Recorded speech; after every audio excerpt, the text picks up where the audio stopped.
The following is a presentation of iRacing on PTRTV. We'd like to thank all of our channel partners for their support. Please like and subscribe to the channel, and we hope you enjoy today's broadcast.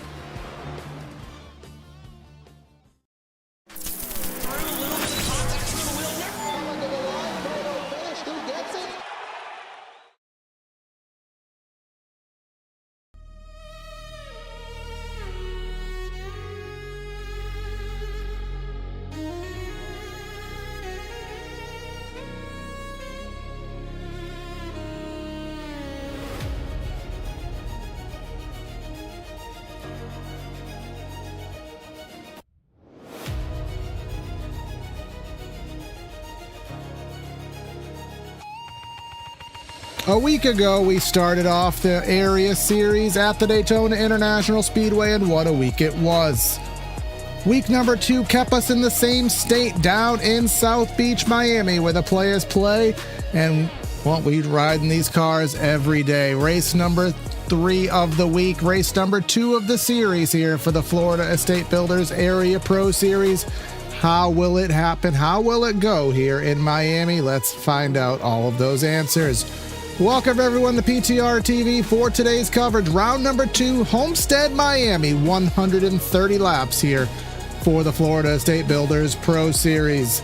Going to be myself, Corey Silva, in the booth, and in the truck, Hunter Sleppy with me, the man, the encyclopedia himself, here to help out. So Hunter, I'm not sure how much you've caught of this week. You were here with me Monday, so you kind of know that much, but it's been a hot, slick week at Homestead, and arguably the toughest cars here for the final race of the week. Indeed, it's been pretty chaotic. The Cup race started out okay, and then it started to turn into a wreck fest in the end, and then the Truck Series had its fair share of yellows, but don't think we'll see a lot of yellows today. So this is going to be our 6th time in the Pro Series at this circuit. Season 7 was the only season where we had yellows in a race at Homestead. So seasons 1, 2, 4, and 5, they all went caution-free. Season 7, we had 3 yellows, so we don't even average 1 yellow race here. So that is something to keep an eye out for. The green flag runs, it's going to be pretty heavy. Pretty much the same as Monday. You want to be inside the first 2 rows because this is a race that typically tends to go green, so we'll see green flag stops. Some guys came from the back to the front. So that'll be something to keep an eye out for, but this is the most difficult car on the circuit. Absolutely, and the updates with the new aero package are still being fine-tuned by these drivers. Josh Parrish here. Sebastian Marin going top of the board, 33.93, which I know on Tuesday night we saw over 2 seconds of fall off for these drivers, and we'll see what these Nopes cars can handle here. Garrett Conrath coming through right now. Obviously that timer's looking good, but it'll decay rather quickly, or so I do imagine here. He ended up finishing 3rd, started I think in the mid to low 30s on Tuesday night, drove himself up to a podium finish. See if he can replicate that here tonight. Yeah, and David Weissart on Monday night, he drove from 41st in the field all the way up to a 3rd place finish, so doesn't matter where you start, matters where you finish, but if you are up front, that typically tends to go in your favor a little bit better. Absolutely here, especially through the aero, through the crazy racing. I do expect a little bit of pack racing, especially as the tires are fresh, but as they wear out, slipping and sliding all through these multiple lanes here, may be able to make some passes easier. Scioli going to go P4, 34 flat essentially. Who else do we got? This is a lap to watch out for. Brian Mercurio won himself a fair bit of races last season on that coast-to-coast. Very gorgeous paint there. Let's see what he can do here off of 4. See if he can dethrone Sebastian Marin, who's been the guy to beat all season long. Won't be able to beat him here, 9th fastest, but Sebastian Marin dominated Monday night, but the yellows didn't go in his favor. He was caught up in one of the late race yellows and took him out of contention. We'll see if he can continue his dominating efforts in the Pro Series tonight. Led the most laps at Daytona and went on to win the race, so we'll see if he can hold on to the pole. Let's see what happens here. Patrioli, you can just see that number 86, What's on Tap Supra, getting all sorts of slideways here, but the lap time I mean, was actually pretty decent, a 10th place starting spot.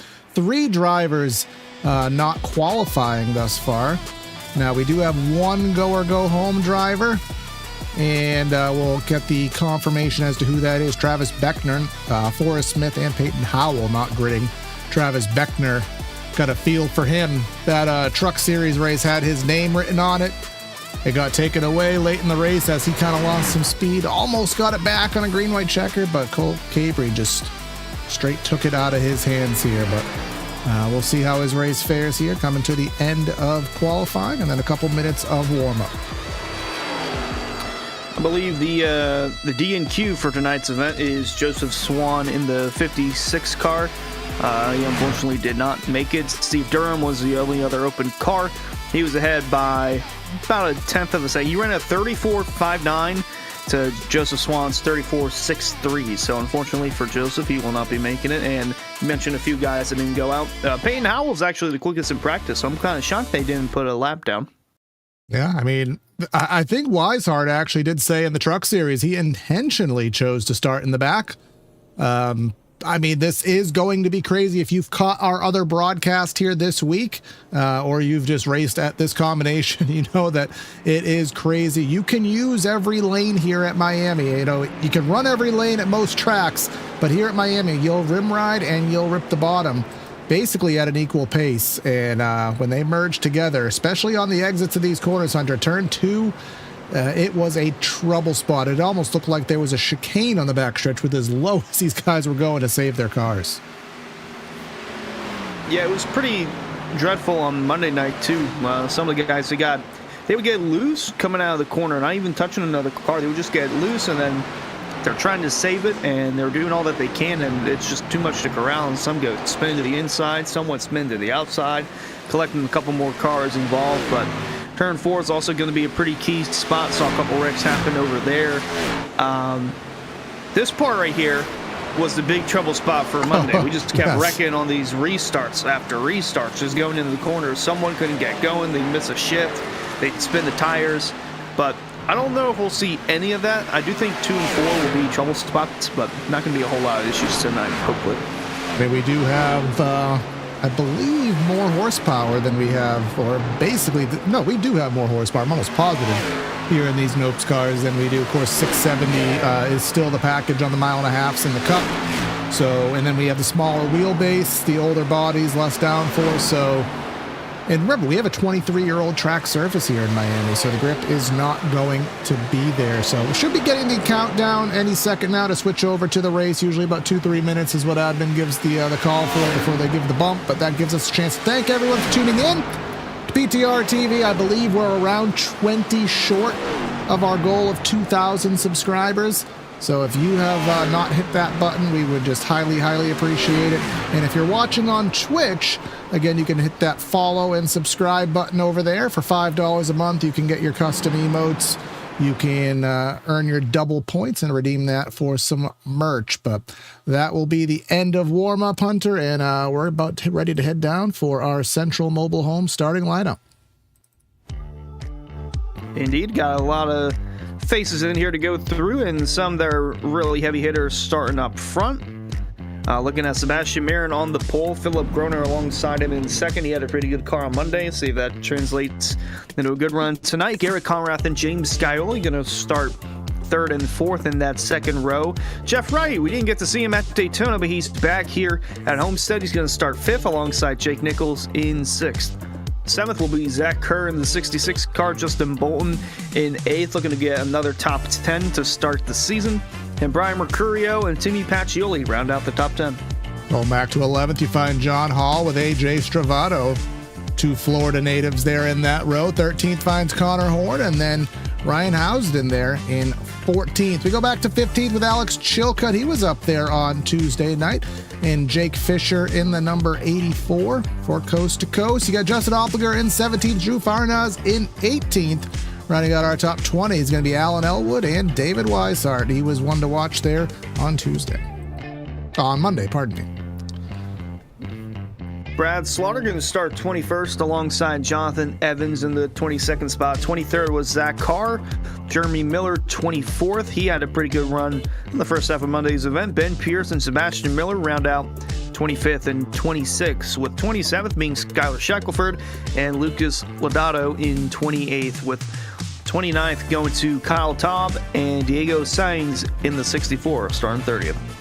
Diego Sainz will be at end of line, so he will not start in that spot, but that's where his pit stall will be.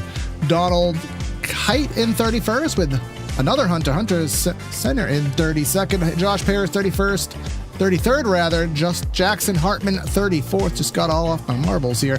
35th will find the likes of, we have Gabe Herschel and then Nico Servideo in 36th, and we'll just scroll on through very quickly for the rest. We got Josh Adams, Casey Lakatis, Jared Skinner, Steve Durham, and Joseph Swan, the only DNQ. We have Peyton, Travis, and Forrest gonna round out the caboose here tonight.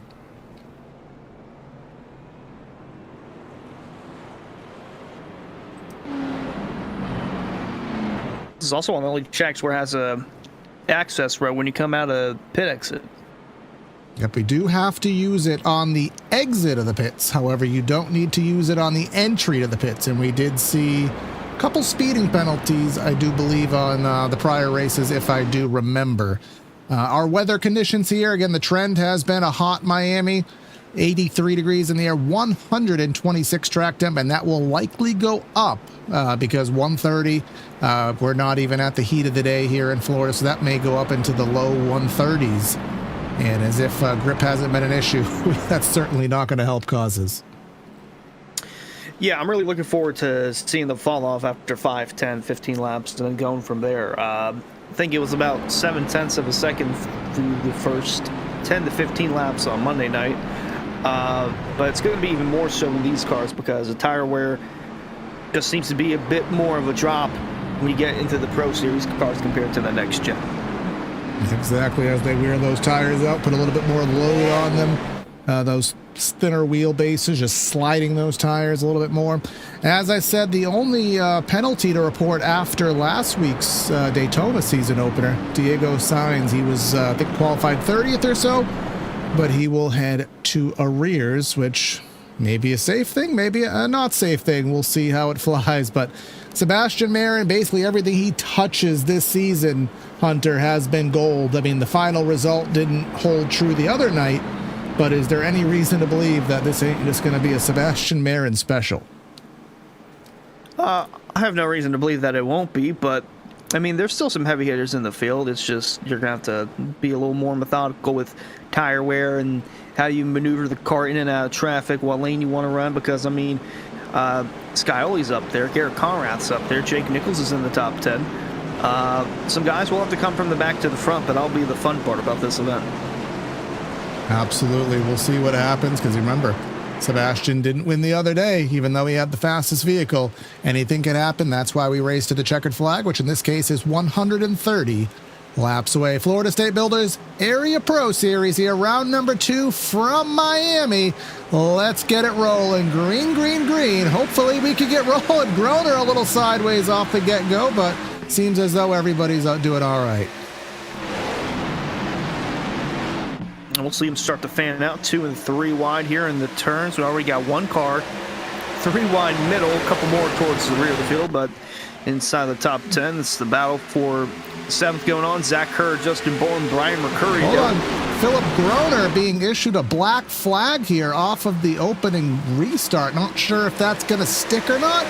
We'll get some talk. We'll get here from the admin, but he was issued a black flag. I don't know if he fired off a little too early there. We'll see what happens. That will explain a little bit for the wonky start that he had, but again, we'll get confirmation in a little bit. In the meantime, inside the top 5, got a battle for grabs. Jeff Ryan and Jake Nichols are door-to-door coming out of turn 2. Will be clear enough for that point on. And then behind him, Brian Mercurio looking around the outside. Justin Bolton on the inside with Zach Kerr to his outside.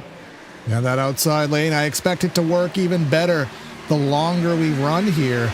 Those tires have grip, so you're going to want to stay in the shortest distance, but I think only a matter of time before those drivers start going to the top. And it also kind of depends on the setup. If a car is a little bit too loose, sometimes it's actually harder to run the top. But some guys in the back trying to prove that thought incorrectly there. Who was that orange vehicle? That's the number 8 of Brad Slaughter, him running the top. That is no surprise, but very interested to see if that number 11 does have to peel down, and he does.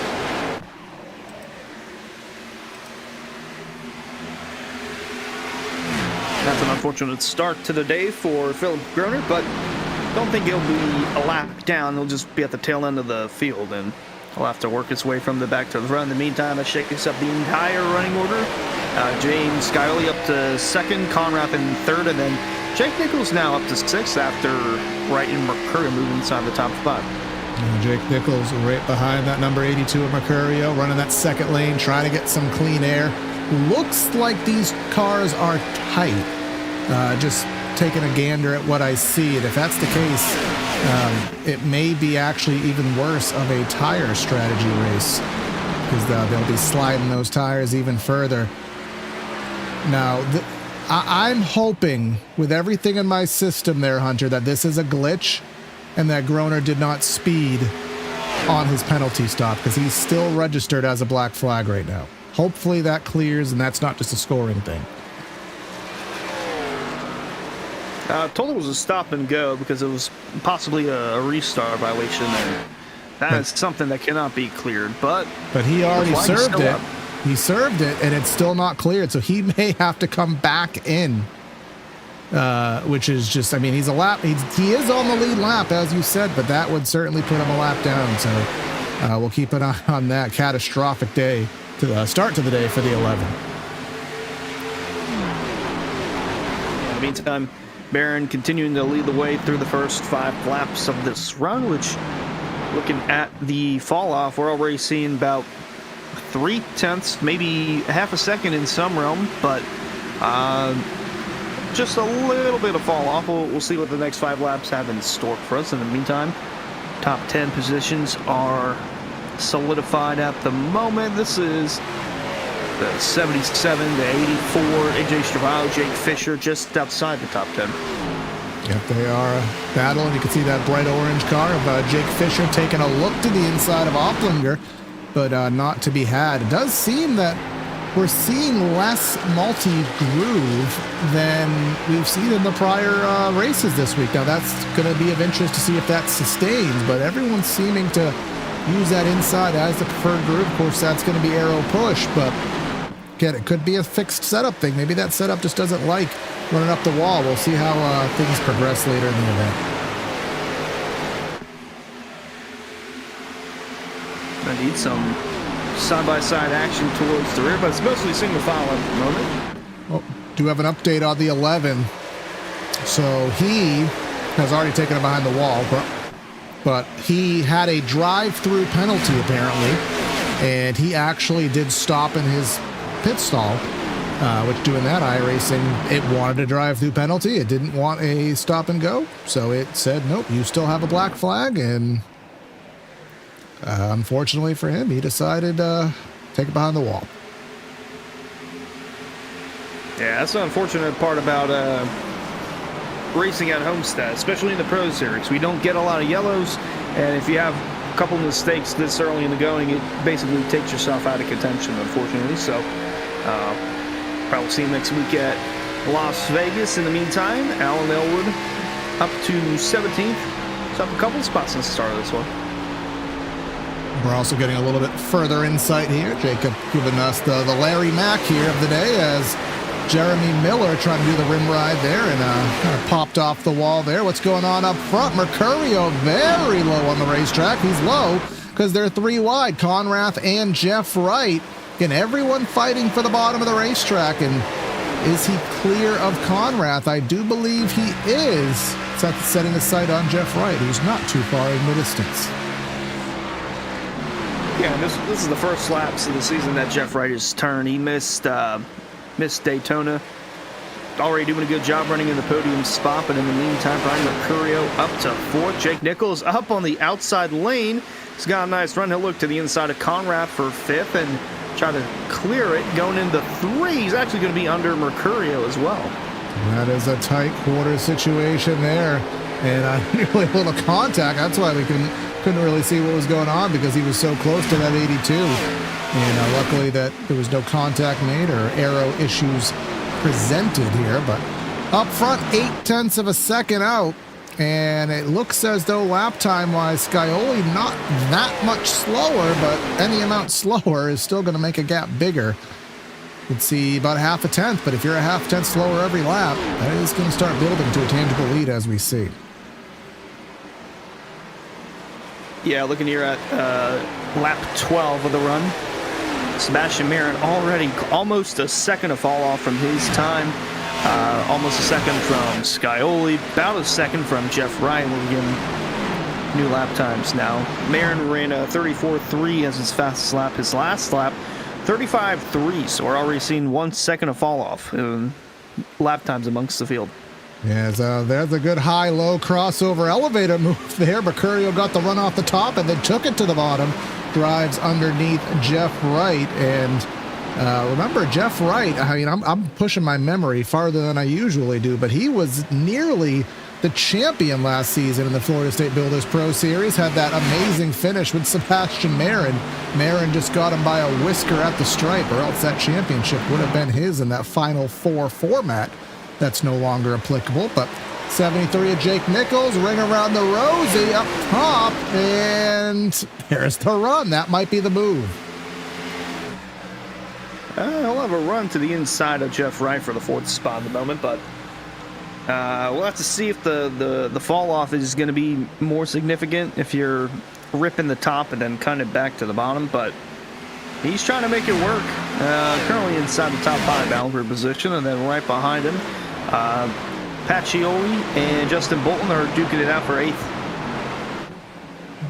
Pacioli running the top, and then you see Bolton running side by side a little bit further ahead of that. Actually, I'm not even going to worry about what's ahead of that because there's a lot going on behind. Chilcutt and John Hall there in that Yarn Hub car.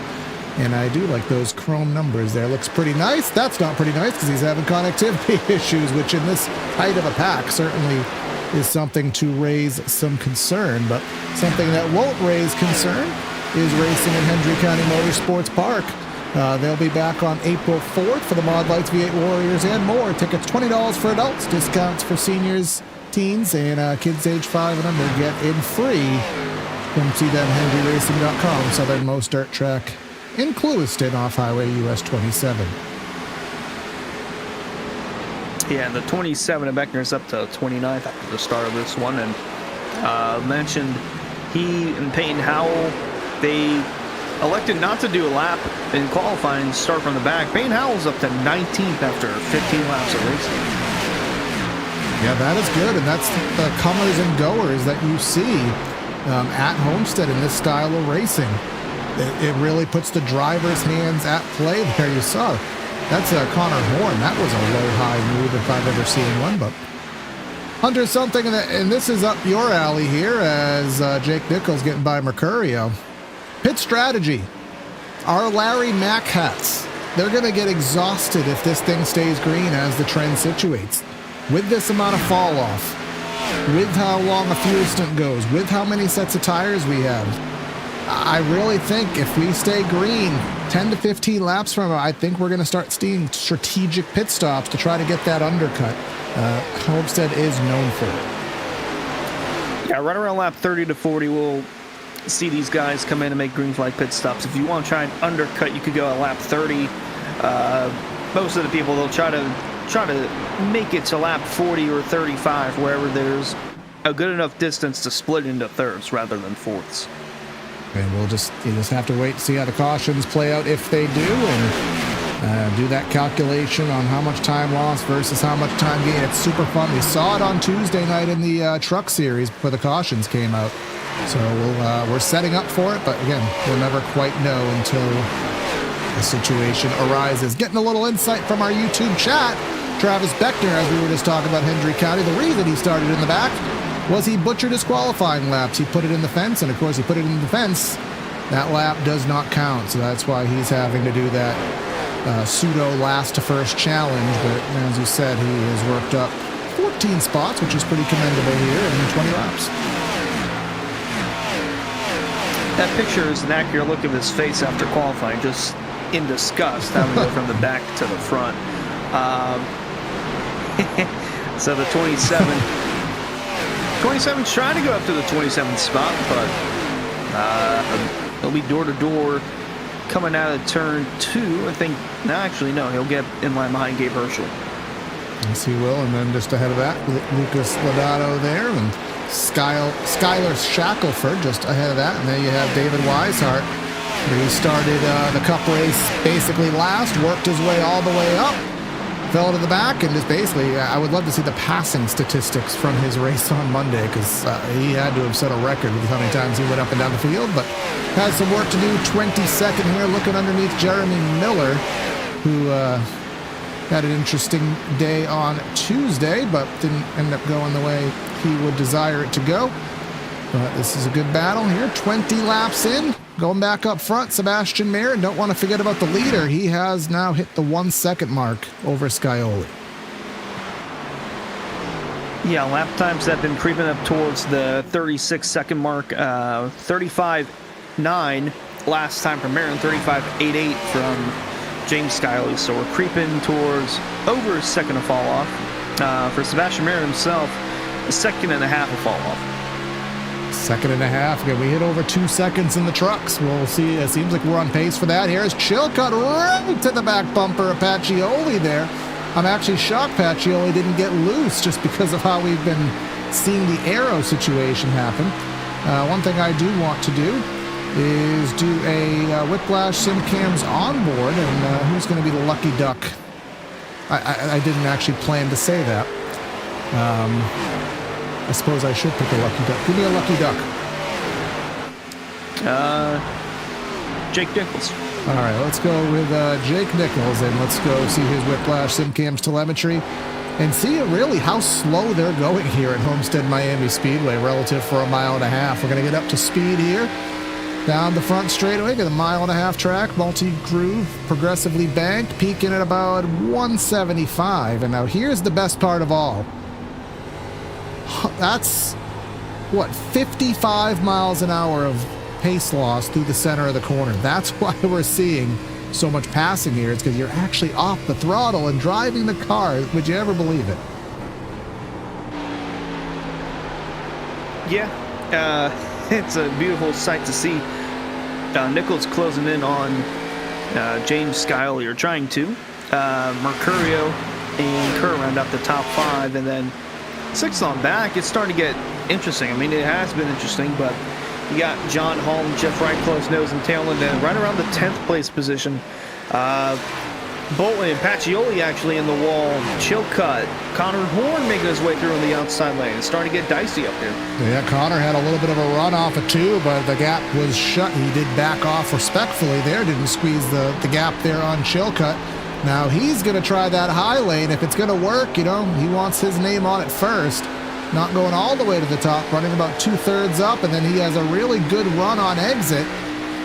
And he'll take it to the inside. I don't know if he has enough to make it stick, and now he's going to have Stravato there to kind of put some dirty air on the nose. Yeah, Jake Fisher joined this group as well. This is 10th to 14th in that little gaggle of cars right there that are door to door. It's Alan Elwood with a big slide off of 2. Yeah, Elwood on the 5, he's been making up some ground as well. He's up 4 spots since the start of this one, but not too far behind him. Peyton Howell, 24 spots gained since the start of this one. And that is a statistic for you. Remember, he didn't technically qualify for a lap there, plus 24 on the day. You were a basketball player, and plus 24 was your stat. You'd probably get yourself a fat contract, and I don't know if that 5 is going to be getting a fat contract right now. Alan Elwood getting loose, then he's into the wall the following lap. That 5 starting to struggle, but luckily for you, Alan, you're not the only one. No, there's a lot of guys that are struggling, trying to keep up with it. Ryan Housden in 47. I think he's down 9 spots since the start of this one. Sebastian Miller down 10. Ben Pierce down 14. Jonathan Evans down 20 spots. He actually had an incident because he is 6 laps down at the moment. Yeah, if I can find a back-end trigger as to what maybe happened to him, we'll pull it up on our Hendry County replays here. In fact, I may have something. I don't want to promise that it is something, but I think it was just connection issues, it appears. A couple triggers for him that amounted to nothing. So he's just having, looks like, some iRacing issues, or netcode issues, but hopefully those fizzle out. Mercurio and Nichols. Now, Nichols did get by, but Mercurio getting back by again and getting some back end that he has worked on his long run pace. Now, the sad thing for him is if he did work on his long run pace, he gave up 3 seconds in the process, and I don't know if Sebastian's going to give those up. No, it's going to be challenging trying to do that. Looking at the top 10 lap times last time through, Sebastian Marin was the fastest, but we'll see this time through. 36.2 for Sebastian Marin, 36.3 for Scioli, Mercurio, Jake Nichols 36.6. And once again, inside the top 10, that was Marin with the fastest time. Now, I'm going to hope he does it. Now, Homestead, it looks, you look at a track map here at Miami, it looks symmetrical. It's not. 3 and 4 drives completely differently than 1 and 2. I couldn't tell you why. And of course, it is a laser scan version, but Mercurio did an interesting line in 1 and 2, and I want to see if he'll replicate it. He probably won't because it's commentator's curse. But instead of wrapping the bottom or wrapping the fence, you go right to the bottom of the track, and then you basically just let the car slide all the way up to the wall and then ride the wall off the corner. It's a line that I've never seen at any other track, but it seems to be the popular thing here at Miami. At least this weekend it has been. Seen a lot more guys trying to do that, but saw Connor Horner, it worked well for him. He's close to the top 10, but sitting right there in the 12th spot. Behind him, though, Peyton Howell, again in the 52 car, up 28 positions since the start of this race.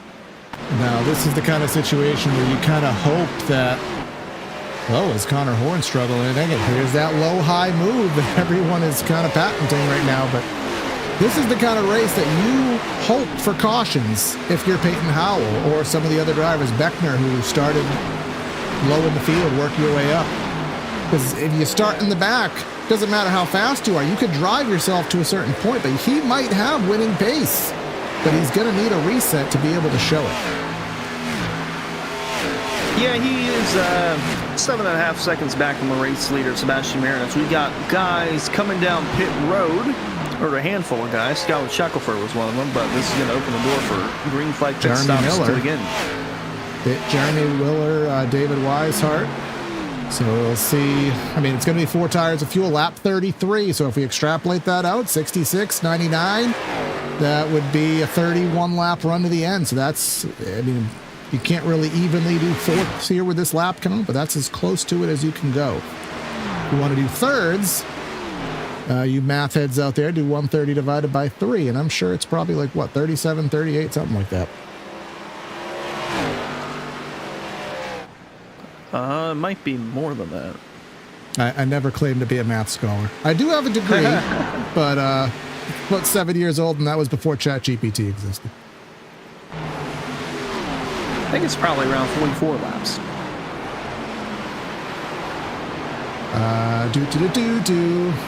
Awkward stalling. God bless. That was Alan Elwood, and he's coming down pit road. 32. He almost got into, what was that, Justin Opplinger there. Yes, he did. 43.3. So, yeah, there goes the Corey Silva calculations. Not going to be getting myself a job in that field anytime soon in accounting. So, yeah, would that mean that these other drivers are going to want to go 43? Because as we've seen, for every lap, let's pull up Sebastian, his telemetry, his live, he's down exactly 2 seconds. So for every lap that he stays out, it's 2 seconds of a variance. That builds up.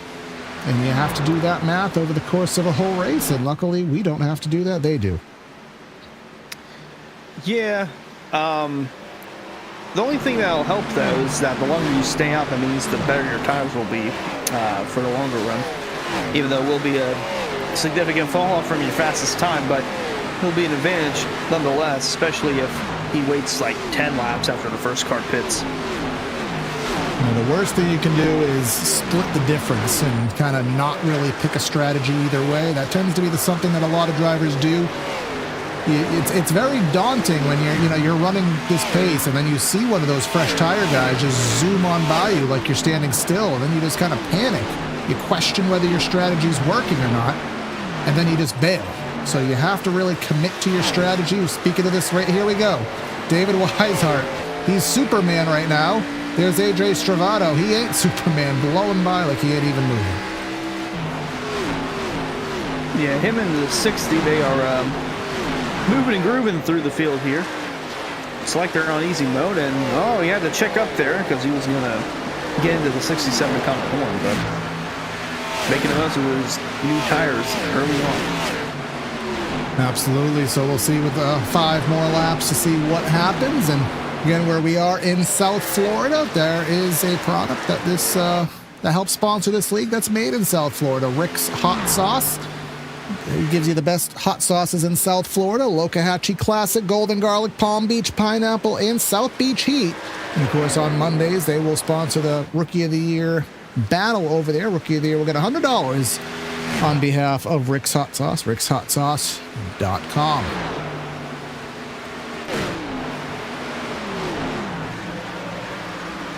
There's Chilcutt going by. Chilcutt is on fresh tires. Right now, Jeremy Miller is 1 lap down. He's the free pass recipient. And, the number one thing that is important is he's in the middle of the backstretch. And there's Marin in 3. So Miller is going to be on a mission to get that lap back, because it's better to be on the lead lap than it is to have to go through all the lucky dog hoopla. So, but it does seem like everyone's doing that, Hunter. They're not splitting the gap. I expect 42, 43, 44, 45. I expect those to be the money stops for everybody else. Yeah, right now Miller is the fastest of those, or the highest up in the leaderboard, I should say, of those that have come down and pitted, which is around the 30th position. But yeah, Marin's still pulling away with 2.5 seconds just about over James Scioli, then about 1.3 separating him and Brian Mercurio. Zach Kerr and John Hall have rounded out the top 5. They are still in very close proximity to each other there, as again some fresh tire guys just driving off. That's Shackelford in that green 609 car just pulling away ahead, and Weishart slicing his way through. But again, as you look off turn 4, you're going to see some 3 wide. Do see 1 peel in there. That's going to be Travis Beckner now, and that's not ideal. And who's that coming in right behind? Oh, he had the first pits. Yeah, he had the first pit stall there, and Travis, sorry, we gotta show it. Well, he might have been speeding coming into pit road. Well, luckily for him, and I don't think I've ever got definitive feedback on this, but I do believe iRacing does use the segments and the time over distance strategy. So where he is all in segment 1, even if he was speeding, since he stopped there, I think that'll give him the okay. I don't see a black flag on the board, but we'll keep an eye on that. But here comes a flurry of activity in the pits. There's Stravato, there's Horn. Who else do we got in the pits right now? We got Justin Bolton in. Still waiting on our leaders, though. Jake Nichols coming out. Sebastian Marin staying out. Him, Skyler, Mercurio, Kerr, and Hall. Top 5 haven't changed. Everybody else coming in. Justin Opplinger is in at the moment. Now, one thing I'm surprised about, and I guess we'll see, Scioli 2.5 seconds back. If you want to have any chance, you want to draw first blood before Sebastian does. You can see Sebastian on the top of the track, so he's not coming this time by. And this is that lap 43. This is the even split for a 3-stop race. And he's going to stay on the track. The worst case scenario is that he pits after Sebastian, but I think he has enough of a gap that he could probably call the audible and pit at the same time as him. Yeah, indeed, trying to match that up, line it up. Some more heavy hitters coming down pit road. So Jared Skinner and Donald Kite coming in. They were in the mid-20s or mid-25, somewhere in that ballpark. Obviously, the lineup quite shuffled now. We'll pull up our stints on the ticker so you can kind of get an idea of where we stand. And the top 15 still out on the raceway. First driver in the lineup on fresh tires is going to be Jeremy Miller, and his tires are already 11 laps old. Remember, I think he's on that 4-stop race, pitting around lap 30-32, and we'll see how that works out. But again, the trend continues, Hunter. I was very skeptical when you said, yeah, it's a green flag race. This car always runs green. I'm like, did you watch the races this week? But trend don't lie, evidently. I didn't lie about the other trends either. They have more than one yellow average to race. They have about 5, 6, or 7, but this one, it was 0.4 yellows per race in the 5 seasons we've been doing this. Now the 6th trip to Homestead-Miami. There's your fellow Hunter here, Hunter Senior. Is that Dad? What? Is that Dad? Yeah, Hunter Senior? There is a Hunter Senior in this race. So no. There'd be a junior next to my name. I don't. That just might be a running gag. Just have to call him Dad. But Drew got to peel it on in there, bros. If he does get it in through the pits there. This is not an easy pit.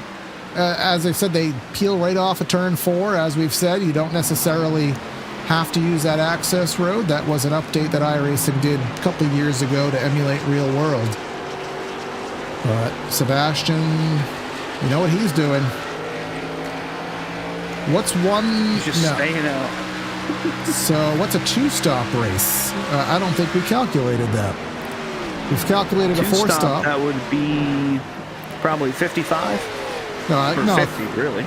No, so 3-stop and 2-stop, that's what we're at right now, isn't it? Yeah, 3-stop and 2-stop. I don't think they can make it to 65 for a 1-stop, but... No. You lose too much time at that point to even make it up. And you'd actually probably risk having a black flag for popping a tire there. Gap 2.5 seconds back to Scioli, and we'll pull up the battle tracker to so you can get an inkling of the lap time difference, and 10.5, which...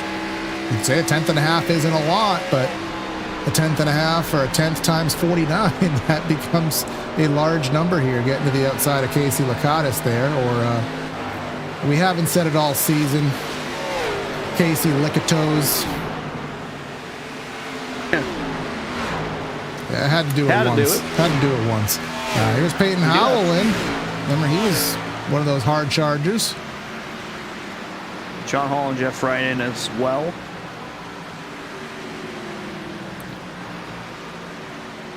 Peeling on in here. So again, here comes Sebastian. 49. John Hall being shown a black flag here, showing up on the ticker. You can see the black flag next to his name. So penalty assessed to the number 24. Scioli staying out, and that's Lucas Lodoto behind him, getting all up in his business there, and that's going to hurt Scioli even more, because if he had intent to pit this lap, he ain't going to be able to unless he really pulls a hard left, which he does. Had lap car to the inside and outside. You don't usually see 3-wide middle when you're the leader. Oh, Mercurio coming in.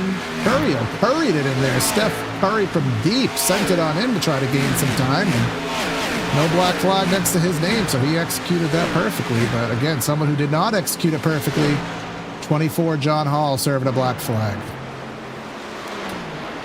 Yeah, that's unfortunate. Yeah, top 10 run going. It's going to open the door for more guys to put their machines inside the top 10, try to get a top 10 finish. Meanwhile, this is Zach Curry slowing down, coming on the pit road this time through. Now, here's what I'm wondering, Hunter. Again, we put our Larry Mack hats on. This puts you in a boat where what do you want to do with your next stop? Because you're so far in at this point.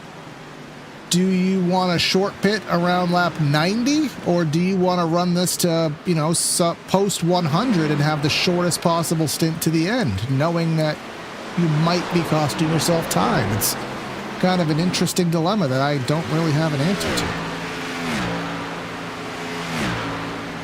Could even can try to do 75 to 80 if you really want to, and then go between 110 to 115, so you still have some laps left, because you don't want to leave yourself, for the very end, you don't want to leave yourself not enough laps to where you know you have a good car, you're passing people, but you don't have enough laps to do so because of your strategy call. But it's the fine line of trying to do green flag pit stops with no yellows whatsoever. Yep, and we'll hopefully not jinx that, but as we await for the cycle to continue, who's left? And so now we're in a position where all of those drivers who pitted very, very early in the sequence now have the lead. Chilcutt, 18 laps ago, he pit 53 minus 18. What's that, like 35 or something like that? Math is not my forte. Oh, yeah, I did something right. But 7 seconds back is Marin here, and he has 8 drivers to pass. Last time by from Marin, let's just pull up the lap times, and you can see the difference between, 18 lap tires. 34.7 for Marin, 36.1 for Chilcutt. Yeah, so he'll get there in a few laps. Yeah, absolutely, but they're already going to be 35, so 15 laps or so from their next pit stop if they're doing that 3-stopper, or do they have to call the audible and stretch it into a 2? I mean, these are all the dilemmas that you have here. And if your pool or your backyard is having a dilemma, then you might want to reach out to Blue Tip Pool Builders. You can bring the party to your backyard this summer with Blue Tip Pool Builders. Customize your pool to fit any style or aesthetic. They have skilled craftsmanship with high cutting edge technology to bring your pool to life. I struggle with that line. And if you don't have room for a pool, they can do your outdoor as well. They can do your backyard with dynamic lounging, kitchens, and more. Blue Tip Pool Builders.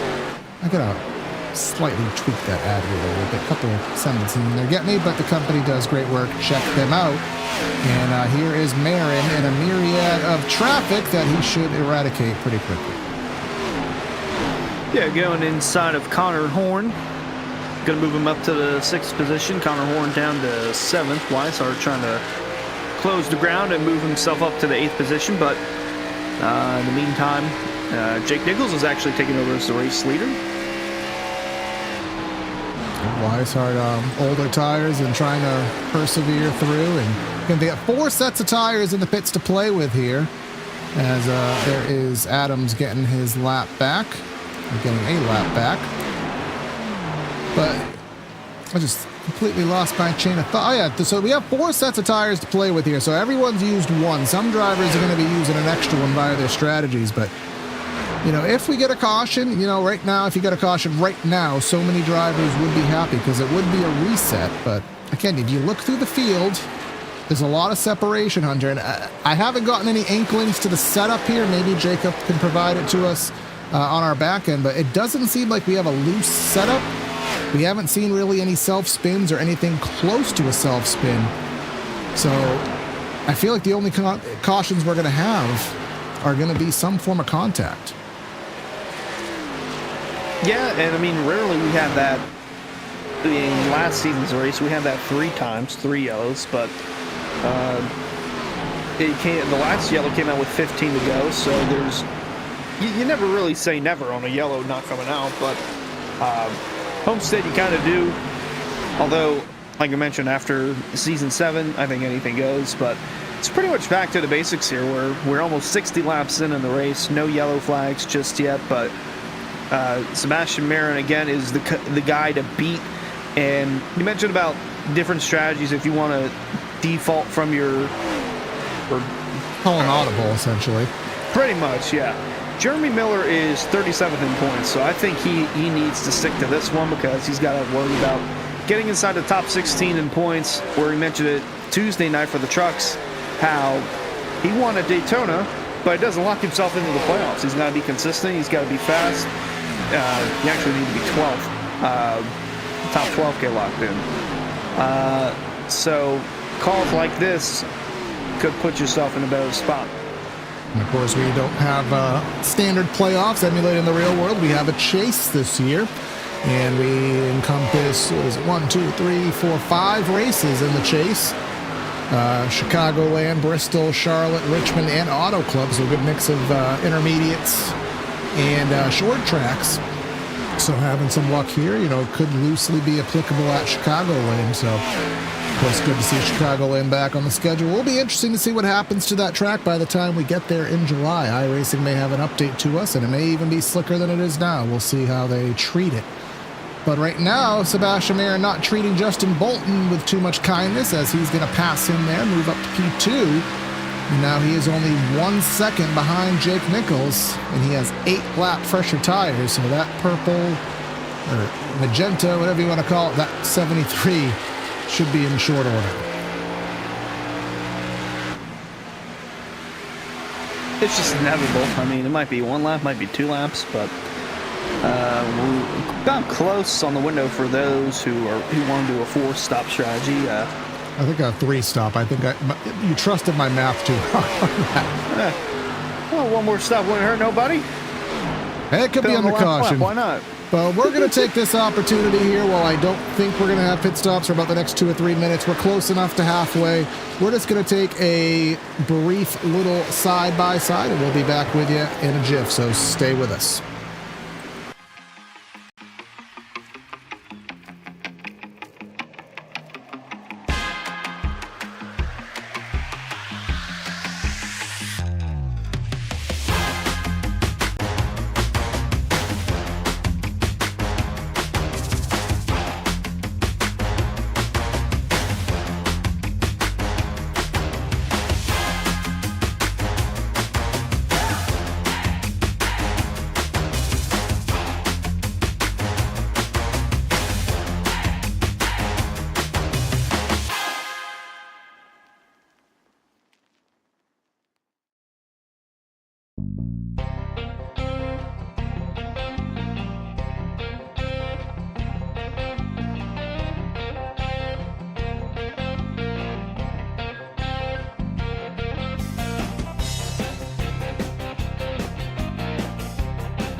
And we're back here after a brief break here. Round number 2 of the Florida State Pro Builders Pro Series here at Homestead-Miami for 130 laps. Pit stops for round number 2 are underway right now. Myself, Corey Silva in the booth, and in the truck, Hunter Sluppy, obviously with me as he is every Thursday. But clean and green, Hunter. We have a myriad of strategies going on, and some of them are being implemented right now. Here's Jeremy Miller back in.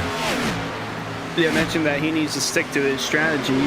Like he's pitting every 30 laps or so, 33 laps. We'll see what his next pit stop is, but he's deep in the points, so he needs to have good, consistent runs to get himself in a pretty good spot. Skylar Shackelford here. Now, we have had few drivers have issues this race with the black flags. Of course, Philip Groner had a black flag right off the opening jump, not related to pit road, but I know John Hall and I think 1 or 2 others may have had some pit road issues here today. Travis Beckner on a black flag, but had that spin in the pits that kind of eradicated some of the track position he gained over the course of the race. But we are past the halfway point, and again, some of the other partners here with Area. Shop.area, iRacing.com. You can visit that website for high-quality merch at low prices. They have a new selection of t-shirts, hats, Adidas clothing, and other Area accessories. Hot, fresh off the presses with their new studio temporary rebrand. Stuff is looking sweet, and you can grab it. Shop.area, iRacing.com.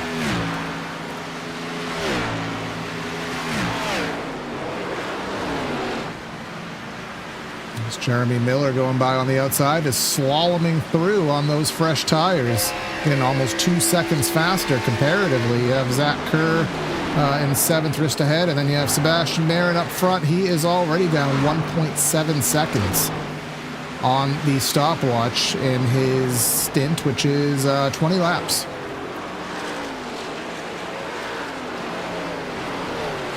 Just another masterclass job at the moment for Sebastian Marin. Looking like he's on pace to lead the most laps again. Justin Bolton is doing pretty good as well. Mentioned him, he finishes in the top 10 a lot. He finished top 10 at Daytona, and he's running 3rd. Him and Nichols are on a similar strategy where they pitted earlier than Sebastian Marin. Jeff Wright in the 48, looking to get around Connor Horn for the 8th spot. He missed Daytona last week, but he's here tonight. He's running inside the top 10. He's had a pretty solid run. Up in front of them, though, Alex Chilcutt and Zach Kerr duking it out for the 6th position and the 60 and the 66. A lot of 6s there in the frame, and it looks as though the 66 will clear there and getting into P6. Brian Mercurio running in 5th. He's kind of in his own little bubble, 2 seconds at arrears and about a second in front. James Scioli there, and Scioli was in 2nd, about 2.5 seconds behind Sebastian Marin. However, the pit cycle has has him in 4th. There are still Jake Nichols and Justin Bolton ahead of him, and those drivers, even though they're on older tires, he's not eating into those gaps as quickly as I would have anticipated. No, not nearly enough to significantly close the gap at all, but having a pretty solid run. Well, close to Bolton for a 3rd. And Bolton, again, we'll put up our stints again because we've already had some drivers in, and now we have more. We have David Weishart in. Now, for many drivers, this is their 2nd stop, and they will probably make another pit stop around lap. Never mind. Okay. Oh, we got a yellow. Yeah, and it was a rare yellow at Homestead. It was off of turn 4. So we'll just, because there was drivers in the pits, it's a little hard to figure out who it was, but we will certainly try to figure out something here. Who was the stranger off of turn 4 here? That was the 26 car. Jonathan Evans. Oh, wow. See what happened to Jonathan here. Again, self-spin's not really common with the setup we have here.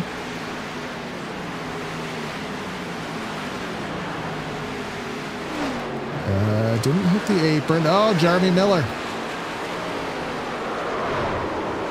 Wow. Coming through on those fresh tires.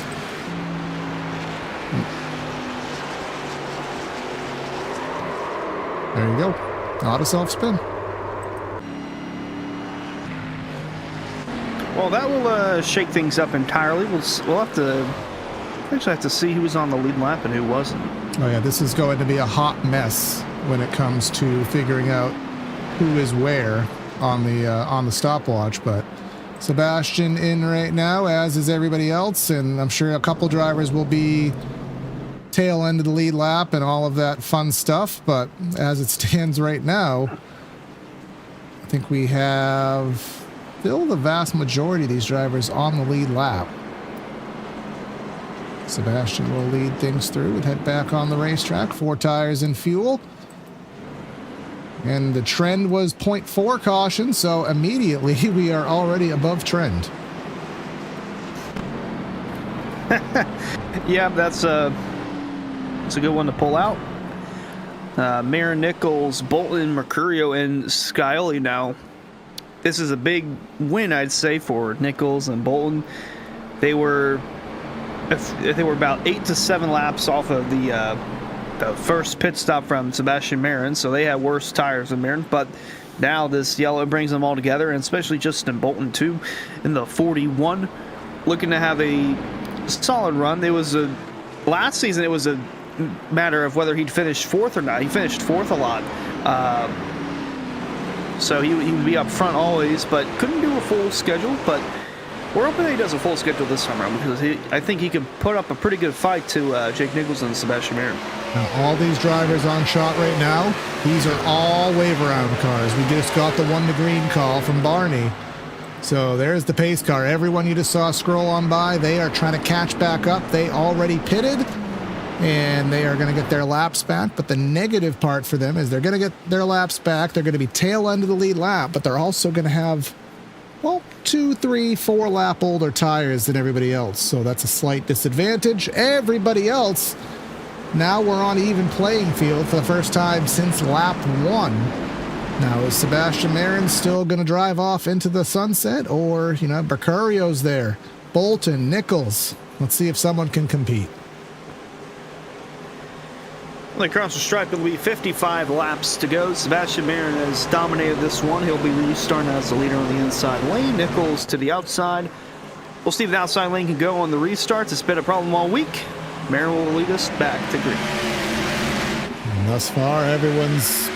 Don't really see the wheel spin issues that we've seen in prior weeks, but Marin getting the whole shot, getting himself the ideal shot into turn 1 and 2. Nichols in the middle, having a battle with Bolton down to the inside, and that will just further allow Marin to get a gap here off the opening restart.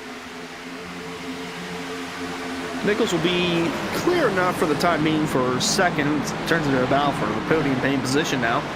Mercurio on the outside. Bolton going to fall back to fourth. Kerr trying to get around on the outside. Little jockey for position coming out of turn 4. Lots of side-by-side action inside the top 10.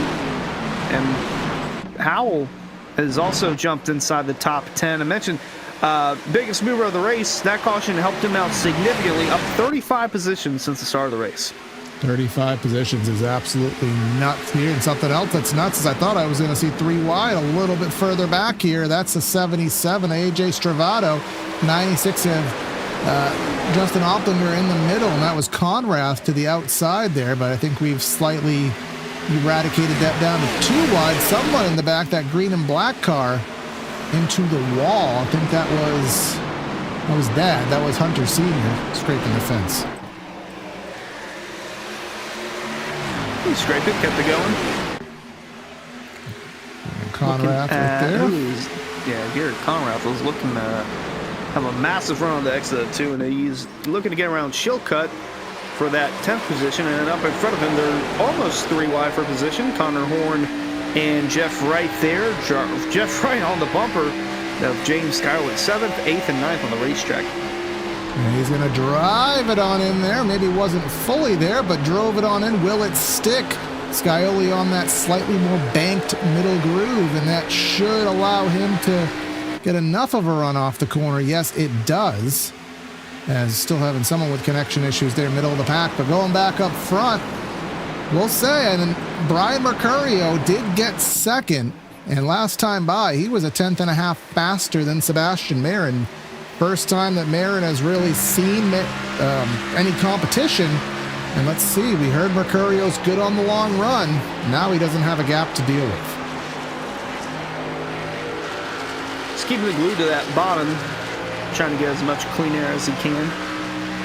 Marin run a little bit higher as you go from 1 to 2. I can tell that Mercurio's entering a lot shallower. Marin seems to be diving it in a little bit deeper. At least it appears anyways. Now that could be what Mercurio is looking for on the long run. But what if Marin's doing that lap after lap? Maybe it shows you can drive it in deeper and get away with it. Yeah, in the meantime, it's conga line for the first 5 positions. I would say 6, but Connor Horn looking to get around Peyton Howell. He's just going to give him a bump. He had a nice run coming out of 2, but we'll decide to use that at a later date. Wow, look at that. He's actually going to use it now. I tell you, there's times when you're the guy who's running that outside lane. When you get that run, I mean, you're dedicated to your outside lane, and I would rather just try to wait to get the outside again than cross it up and try to pass on the inside. If that's what's working, you know, take it. Right now, very few drivers are using that lane. So there he is again. Connor getting the run. Not enough, but maybe he can send it on through. You can see the stack up to the inside lane. Zach Kerr. But just not enough that time through.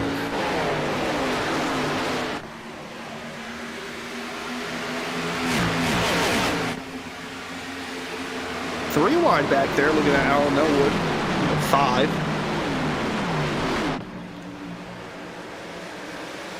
Alan Elwood has had a couple interesting moments here today. Saw him have a couple wiggles and off of the corners here. We haven't seen a lot of looseness moments, but he certainly had a few, but has been trudging through just fine. Jackson Hartman, Ben Pierce, Brad Slaughter, as that 19 of Hartman looking to squeeze a middle gap there, or maybe just going for some clean air. But Brad Slaughter, I think he was one of those drivers who was a wave around, I do believe. Yes, he was.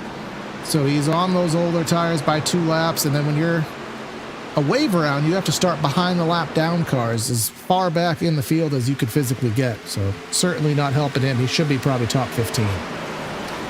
Yeah, him, Elwood, and Weissart, they were making their pit stops right when the yellow came out, so it really didn't help them at the moment. And hello, the 48 and the 7. Jeff Wright and James Skiley duking it out for the 8th position. Meanwhile, actually that's 9th. Opplinger is 11th, trying to get into the 10th position. That ever so important top 10, which of course top 10, that's a stat. I mean, there's 2 positions that matter more. 10th matters and 5th matters, because that's a stat sheet statistic there, which for us numbers people, that means something. Or if I'm 6th, I want to finish 5th. Even if it's only 1 extra point, I want that extra stat on my Sim Racer Hub column there. Here's Peyton Howell. He was one of those last to first challenge drivers, so to speak. Had to start all the way in the back, and best opportunity he's had all race to eat into that and try to become in the top 5. And here's a good stab underneath Chilcutt. Yeah, he was up to 6th at one point in this run, but faded a couple positions since we last looked at him, but doing a good job there. Nonetheless, he's still up a lot of positions since the start of the race, which is 33 positions to be exact.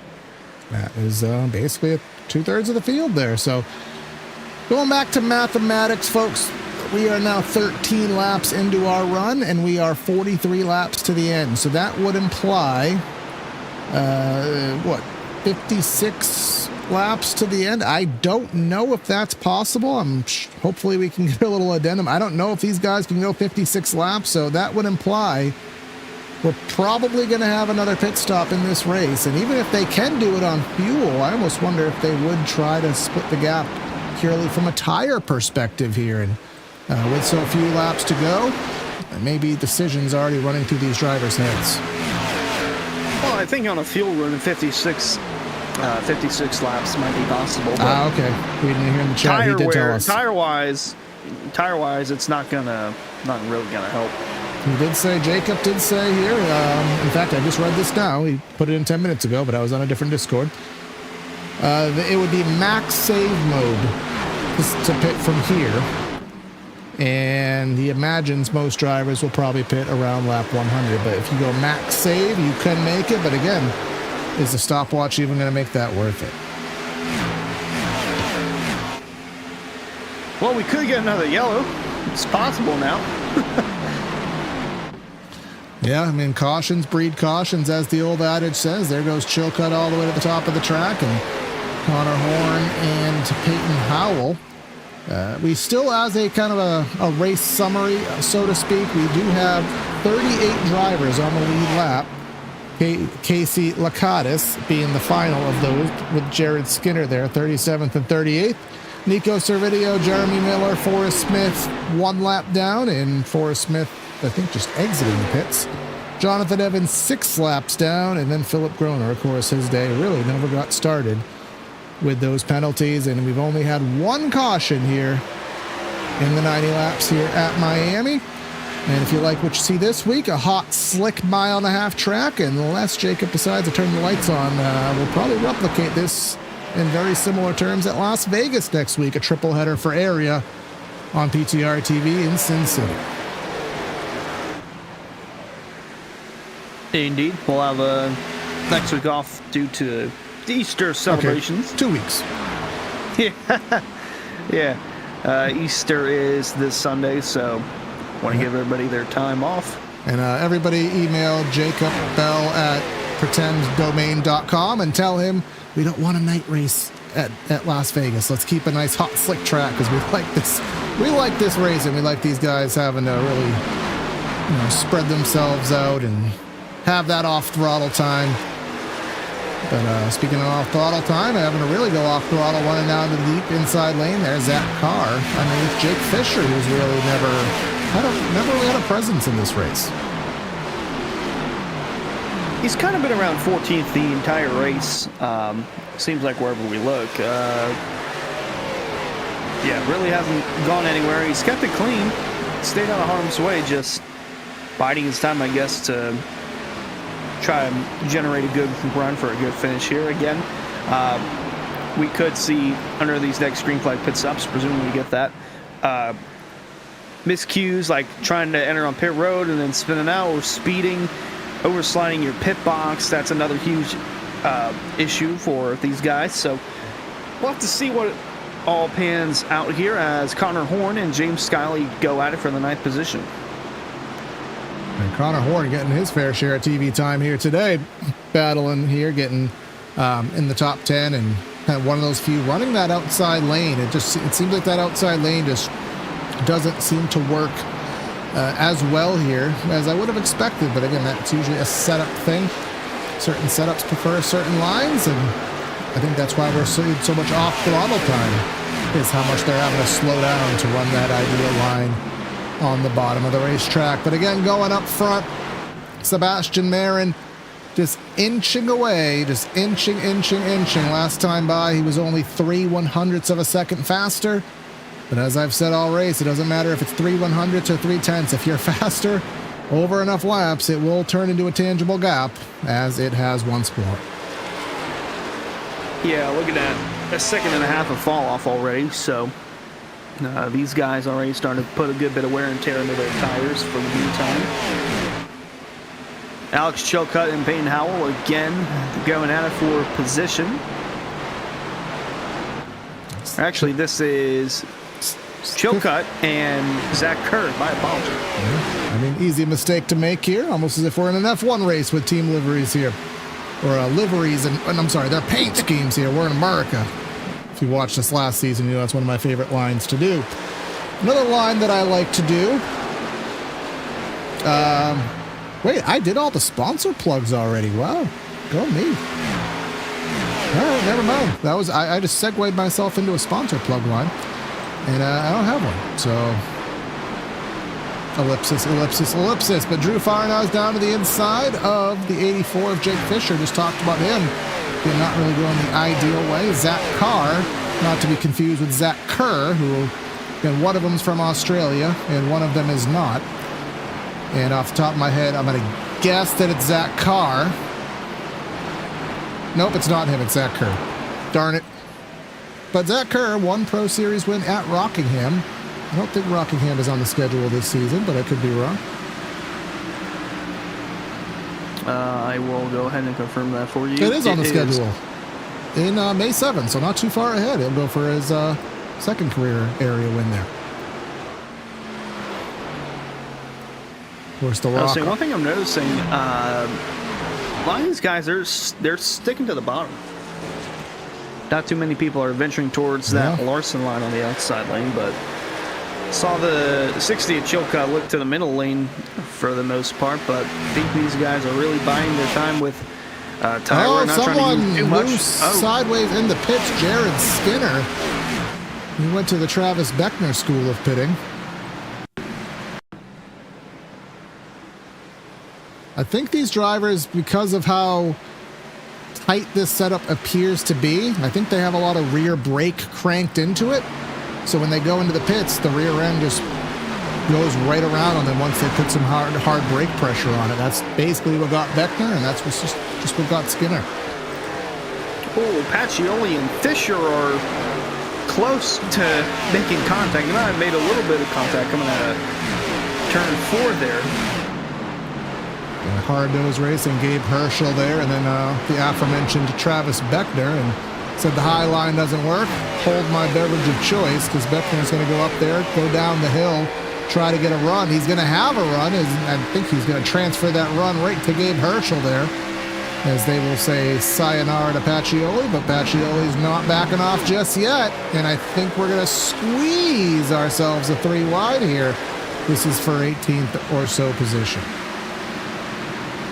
Yeah, Travis Beckner doing a pretty good job. The 07 smacking the wall down the straightaway, so putting a little fear in that 07. That's right outside the top 15. Meanwhile, this is inside the top 15. 13th and 14th. Stravato on the outside with Firenars on the inside. We're battling here, and saw another 609 car peeling out in the back of the pack there.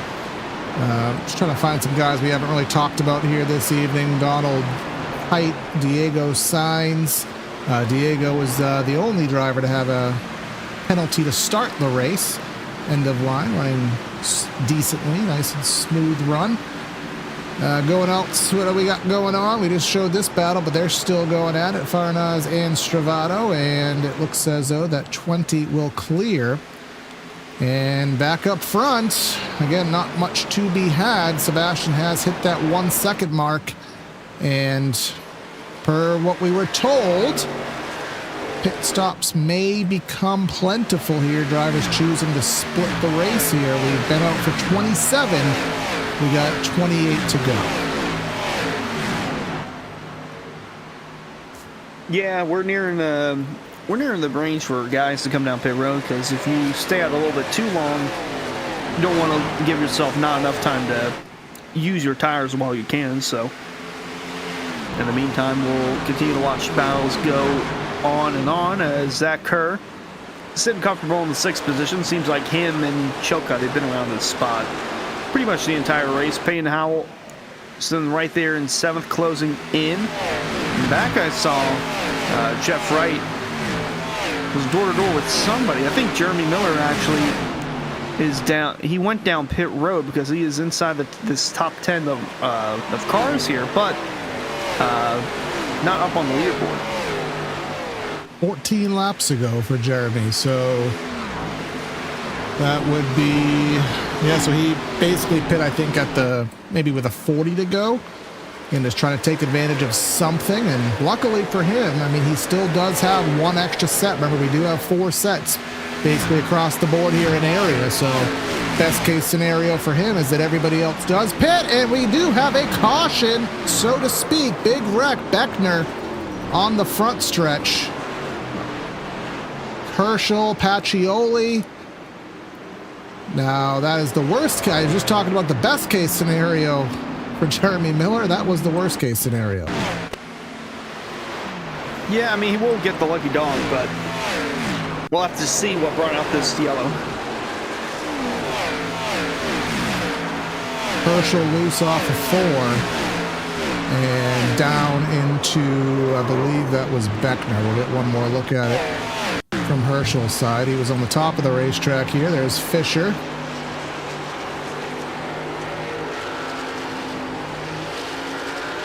He's on the top. Yeah, just down into Beckner there. Pacioli, who is that? Couldn't make out that blue car. The 1 of Hunter. 47 to Housden.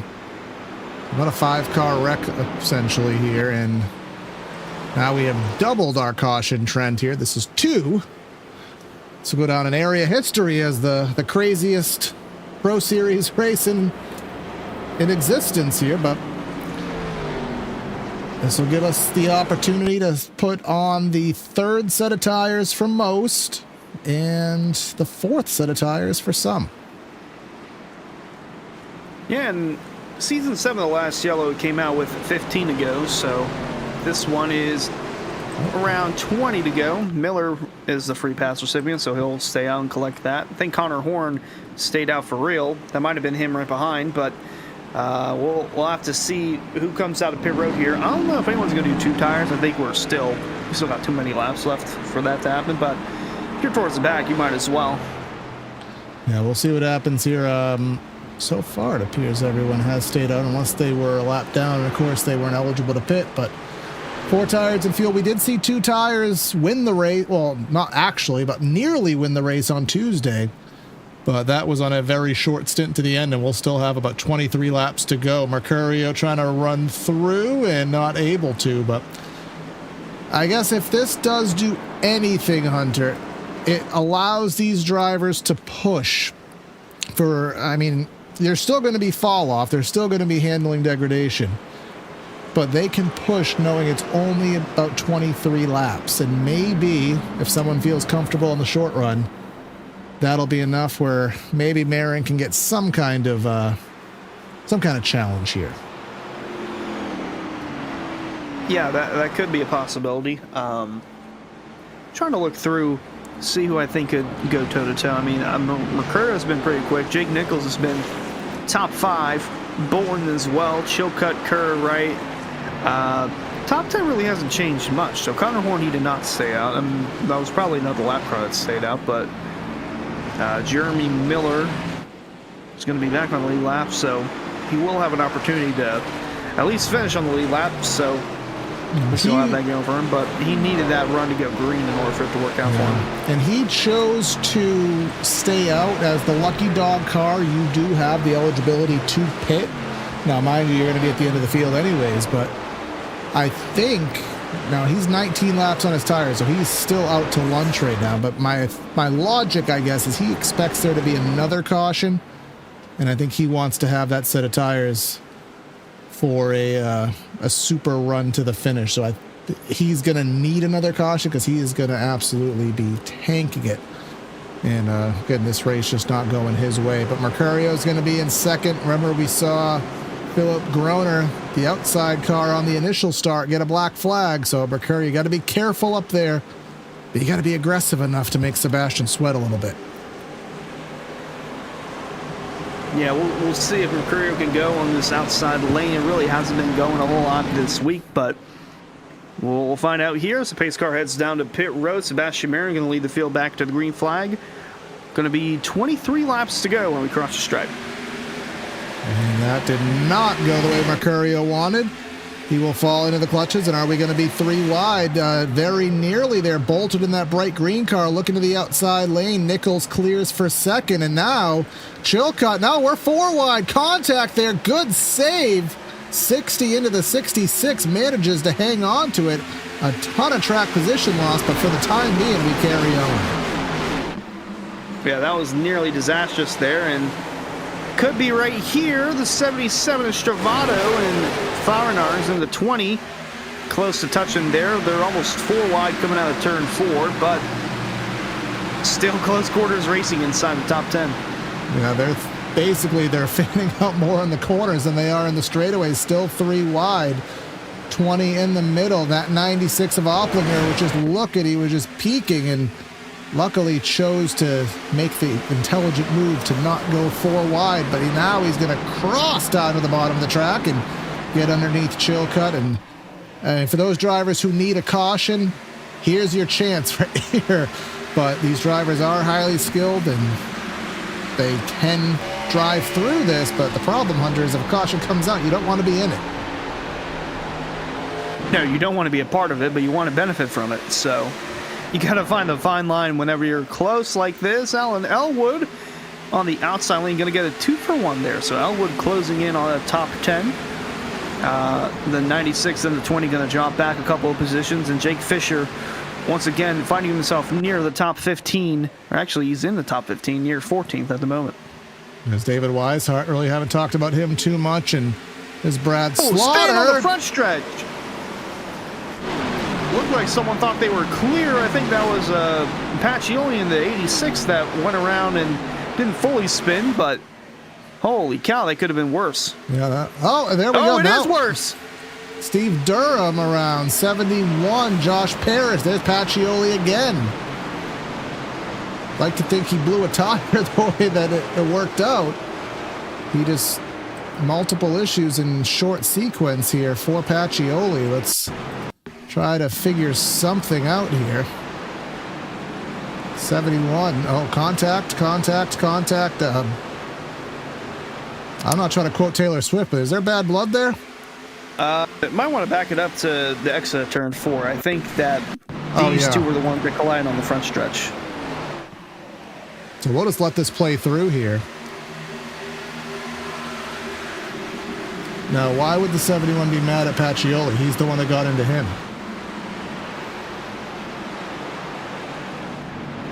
Make it make sense, Hunter.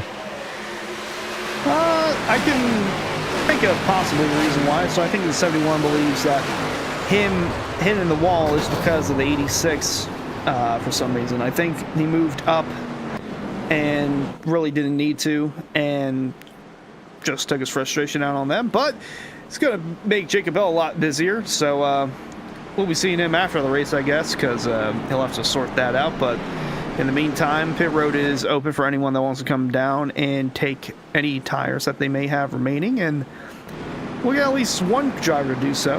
Now, that should be Jeremy. Oh, there's a couple peeling on in, but I expect Jeremy Miller. Yep, he will. Now, this is going to most likely be all of those wave-around cars. This is their chance to get back in it, even if you're not a wave-around car. You know, you're 5-6 laps into the run, 2-3 laps hard on those green flag racing. I mean, 2-3 laps of green flag racing, that's still a couple tenths on it. Yeah, and I mean, this is like the perfect opportunity for those that are coming in and pitting. They're towards the back. If this goes green to the end, it'll be perfect for them. They'll have enough laps to wear their new tires out, and they might be old, but they won't be as old as those that stayed out. Absolutely. As those drivers exit, there is Lakatos there. There's Miller, Forrest Smith. I mean, probably the biggest name is Pacioli. No one of who's been up front, no risky calls there in that capacity. Marin. Now this is interesting. He's down to the apron. Now you can see on some of the shots here, in our cameras here, brought to you by Whiplash Sim Cams. All the aprons down there on the marbles. There's a lot of aprons down. All the marbles down there on the apron. But you know, most tracks, most of the time, the marbles will build up at the top. But of course, we're running the top, so the marbles' gravity takes them to the bottom. So Marin just put the marbles on his tires, but maybe that's a track cooling type thing to. I'm not quite sure, but I'll stop talking because I'm getting my words out of order. No, I get what you mean. Usually we'll see the marbles, they'll move up to the outside lane because that's usually the lane that is not used at certain tracks. But this is unlike any other track. So the outside lane, middle lane, bottom lane, they're all used up. So the marbles got to go somewhere. They might go outside the track, but most of them, they'll lie on that bottom, right on the apron. So not really sure if that's going to help during the race, but kind of get some clean rubber, I guess. Maybe cool the tires down, which I think is the goal to it. Cool them down and then just scrub the marbles off and maybe end up at a better spot than you were prior here. But we're coming into crunch time here after another caution. I think this is the third one on the day here as Jake Nichols trying to get a better jump than he got on the prior restart. But Mercurio wants to be able to pounce. You have Jeff Wright, you have Peyton Howell. Big comeback now is his chance to shine here. Green flag back in the air. Can Nichols clear for second? I don't know. I think Mercurio's too close. But actually, here comes Peyton Howell splitting the gap. Yeah, almost looking 4 wide there with the 41 of Bolton and the 48 of Jeff Wright, but they'll be 3 wide out of 2 for the meantime. Nichols with a strong run towards the bumper of Sebastian Marin. And the top 5 still up for grabs. Wright going to send it in, and Bolton flirting with that in the 52 of Peyton Howell. Good. Peyton was one of the ones who didn't qualify, started all the way in the back of the field. And, I mean, at this point, you just have to be happy with the top 5. You want more, you see more, but, you know, take advantage of what's in front of you. But what's in front of Mercurio and Nichols now is Sebastian Marin, who has underwent 0 challenge today. The only laps he has not led were during pit stop cycles. Other than that, this is as close to a perfect race as one can drive, but he also did that same thing in the Truck Series race, and he didn't take home the trophy, but 14 laps to go. It's looking in his favor, but we do see some spice forming behind. Yeah, this is outside the top 10. We got a number of drivers. Jake Fisher, Opplinger, Conrath. Well, caution's out for Ryan Housden, the 47. Instantly pulls it into the pits there. All right. So we'll see what happened to Ryan. And wrecked on the straightaway, which is not very common. Wow. That was a bad hit. 15. Oh, he got right reared by the 88 of Shackelford there. There were a number of things going on in that one. I'll get one more look at it. In front of them, they were making contact. The 15 and the 31. We'll go from our top-down perspective. 15 and 65. Yeah, the 65 and the 31, and then ultimately the 88. So, and somebody missed it by a whisker there down to the inside. I think that was Steve Durham. Oh, actually, no, it wasn't. Somebody there had a really close endeavor there, but this will put us in a window where we should go with about 10 laps to go. And I don't know. There's a set of tires on the wall for most of the field. I think as we all, that old adage, I think your bet is made at this point. Even with the fall off, I don't think that you can risk those fresh tires unless you're well in the back. Yeah, well, I mean, you're not going to have them for any other time after the race, so you might as well use what you got. Trying to look at who would be the lucky dog. I think it is Nico Savridio, the 18. Yeah, he's one of the only recipients that could be, as long as he wasn't involved in the caution. Are a bunch of takers in the pits towards the back of the field. You see Beckner, you see Josh Paris, Pacioli, Ben Pierce, amongst a myriad of others. Chilcutt, who he was running maybe 7th to 12th for the most part. He's had a good race. And I guess we'll find out who is going to be the last one on old tires and the first one on the new ones. We'll see how the scoring shuffles out here momentarily.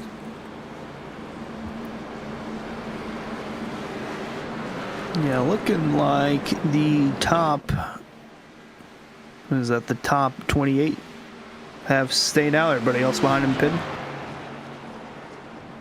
Let's see, 13 laps, and then you have John Hall, who's 6. So the first one to pit on this sequence, Chilcutt back there in 29th. So we have super new tires in 29th, sort of fresh tires in 17th, and then the eldest of tires, which aren't even that old, basically our top 13. Yeah, Conrath, though, only 6 laps on his tires, making his way towards the top 10. I think he'll get the one to go this time through, so it'll be 10 to go when we go back green. Yep, there we go. We got our indication there, so we're back at it. Again, we do a couple games here on PTRTV. Usually it's the caution count. Let's do the laps led count. Throw a number out, Hunter. I have no way to know because I didn't pull the graphic up. How much has Marion been in front? We're 120 laps in. I will say 108. I'm going to go 94 only because I think the green flag cycles were a long time. Let's see. Wow. All right. Oh. Well, Price is Right style, I won, but closeness, you won. So all but 15 laps led. If you could pull the perfect race off, that'd be 100.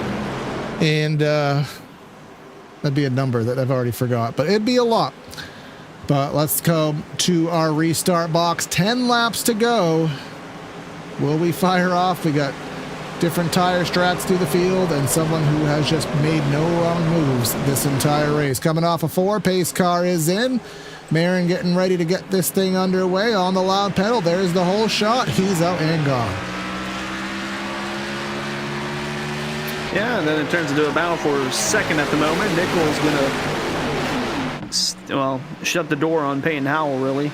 Elwood really jumping up to that outside lane. He's going to try and he's in the top 10 already. He's looking to get himself a top 5 finish.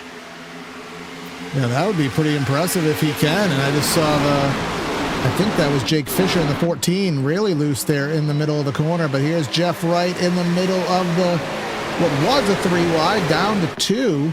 Jeff Wright in 6th, knocking on the door of that top 5. And, I mean, he's right there, so it's right in his grasp. 41 of Bolton and Peyton Howell just in front. But up front, 3/10 to Marin, battles for 2nd.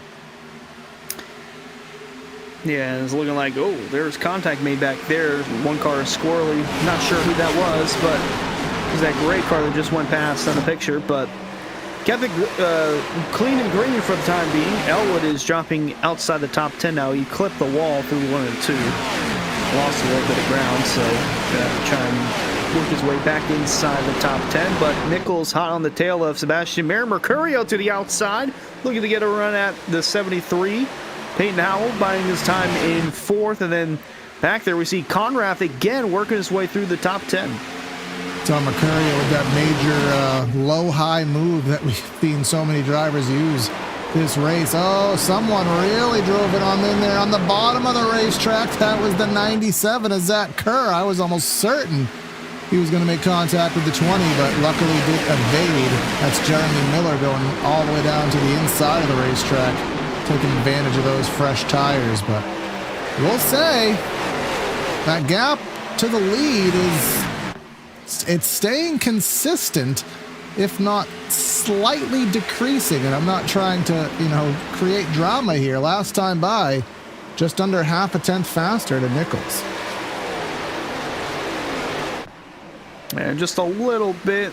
I mean, you're going to have to probably get into him if you want to have a good shot at winning. But this time through, Marin is a little bit faster. And, I mean, Jake Nichols isn't really known as a dirty driver. But Mercurio, he's not afraid to send it in. He might make contact himself.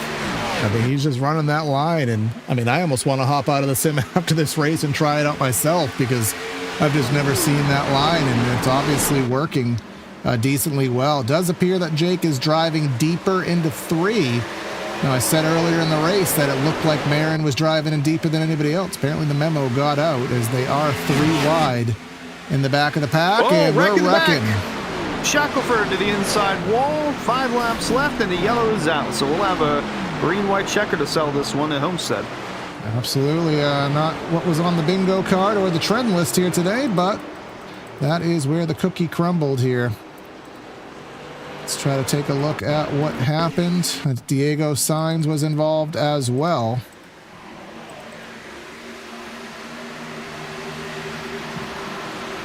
That's one of those who came up, who came down scenarios, and then he got punted for good measure. Yeah, he's not going to be sitting pretty with the incident scores. That's his second cause of caution. 88 getting the trigger on that one from admin. That's his second one of the race. Casey Lakatos there had a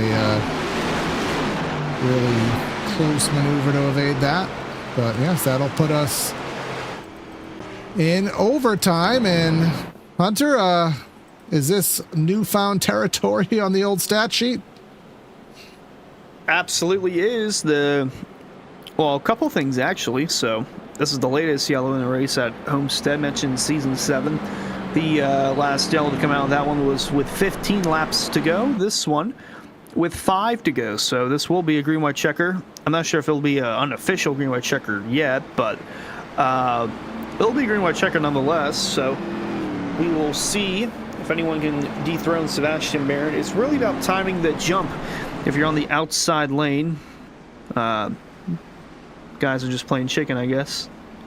Elwood will come down and pit. Yeah, nothing really to lose there from the mid-teens. A couple drivers further back. I think that might be Jake Fisher and a few others. But yes, this should put us in official green-white checker territory. We just took lap 128. So if we get the green on the 1 to go on 129, we'd finish it at exactly lap 130. So this will put us into our 1 of 3 opportunistic green-white checkers here in the Florida State Builders Pro Series, round number 2. Sebastian, I think he is taking cooler track over marbles, because he's going to try to run that apron there. Yeah. Looking like Nichols is trying to replicate that. They will be towards the inside of the racetrack on the backstretch. Mercurio as well. They're picking up a little bit, so we'll see if it works out for them in the end. But Peyton Howell, I mean, a phenomenal race from him, up 37 spots since the start of the race. Phenomenal job from him. Josh Adams, I'm looking at him as well, plus 23 spots, sitting in the 14th position. A great job there. And we do have our YouTube chat. Someone saying that thinks the 82 is going to steal the win here today. So, I mean, he will have the advantage of being able to time it with Marin. If he can stay close to Marin, I mean, maybe get Marin a little arrow loose, but as tight as these cars seem to be, I think almost a little arrow loose might work out to be an advantage on the that number 95. But we'll get doubled up, stacked up here.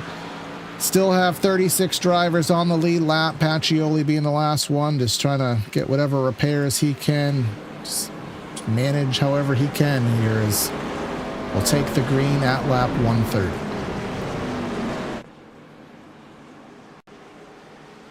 It will be a green-white checker attempt. Sebastian Marin will be the control car on the inside lane. Once again, he will be firing off from the inside lane, and then Jake Nichols, it's a matter of when does he go, because we already saw in the beginning of the race you try to time it on the outside lane. Phil Groner tried to, and it derailed his entire race. So gonna have to find the fine line between that, because if you mess up here, it's gonna cost yourself a pretty good finish. Absolutely. You want to make sure you get what you have, don't lose it, don't try to blow it going for more, because sometimes you see drivers overstep, take a 20th place car, finish second. But let's see what happens. Green flag in the air. They're already fanning on out. Marin will get the whole shot. Mercurio, if he's going to win, he needs to clear Nichols with relative ease, and Nichols is going to make sure that does not happen. Look at Conrath on the outside, trying to navigate his way to a top 5 finish, potentially. Trying to get around Jeff Wright in the 48. He will. And it's going to be a door-to-door battle for a second now. Nichols trying to clear Mercurio. Howell going on the outside. Mercurio going to send it in. Howell will too. They stay clean for now, but up front, Sebastian Marin's going to come off turn 4. He sees the white flag waving. We're going to get a finish here at Homestead-Miami. One final lap as someone's going to the inside wall. Someone's all the way down there on the flat, but it will not affect the end of the race one way or another. But up front, Sebastian Marin just has not put a wheel off all race. Everything he has done has been gold tonight, getting that redemption from what he didn't get on Tuesday night. Our shop area, iRacing.com white flag coming through 3 and 4. As close to the perfect race as you can run. That M&M's-esque JS Toyota going to come off a 4 and as close to a hometown win as he can get. Marin wins in Miami. And they fan out 4 wide across the stripe. It's another dominating effort for Sebastian Marin. 2 for 2 on the season in the Pro Series. Jake Nichols going to come home with a runner-up finish, and in third will be Brian Mercurio. Absolutely great run. Mercurio just got stuck side by side, but at the end of the day, I don't think it would have mattered anyways. Marin just had too much, and all these drivers just congratulating him. Final tally here for tonight's race, 117 of the 131 laps that 95 had in front. And the only reason he didn't lead them all was because of green flag stops.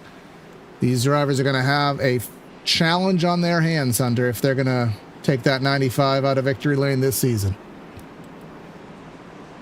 Yeah, he is he's the one that everybody needs to watch out for, especially if he's a full-time in the Pro Series, because this will be a masterclass of a season if that is the case. I mean, we're already 2 races into the season, but it's pretty clear who the favorite will be week in and week out. Absolutely, but a lot of time left to go, and you never know what'll happen. But right now, we know who the money is on. But let's go start our post-race show. Give you the final rundown of results here today in the Florida State Builders Pro Series race number 2. Final margin of victory, 7/10. Sebastian Marin with the win over Jake Nichols. Brian Mercurio third. Peyton Howell get a great comeback here. Gained a lot of positions for 4th. Jeff Wright in 5th. Justin Bolton in 6th. John Hall, Garrett Conrath, Zach Kerr, and James Scioli just never really was the same for the second half of the race. And then coming up short of that top 10, Zach Carr, AJ Stravato, Connor Horn, Josh Adams, Jeremy Miller rounding out the top 15 with Justin Opplinger, Brad Slaughter, Alex Chilcutt, Alan Elwood, and Hunter Sr. And we head back at our next page of results. We have Drew Farnaz, Travis Beckner. Remember, he had that pit road issue. Lucas Lodoto, Forrest Smith, Jake Fisher. And then the rest of these drivers either just got caught through pit strategy or just had issues, and we'll let them all scroll on by. Timmy Pacioli, some issues in the race. And then, of course, Joseph Swan was a DMQ. Philip Groner really never got to race here today. Had those issues post-race. We got a 1-point incident penalty being assessed to the 19 as a post-race little note there. But Hunter, if you've managed to head down and do your Jamie Little, I think he's actually on the backstretch right now, so might have to run pretty quick. Actually, is he not here yet? He's not here yet, so we'll go to second place, and oh no, he is here. There he is. There's Sebastian for you. Well, he's just doing a little bit of backwards driving in the meantime, doing his best toe mater after a dominating effort tonight. Sebastian, congrats on the win. Take us through what your thoughts were on the race, because it seemed like, for the most part, there was everyone behind you and not a lot of people in front of you. Yeah, the race kind of played out pretty smoothly. Obviously, track position being pretty key, especially with the dirty air that these cars now have.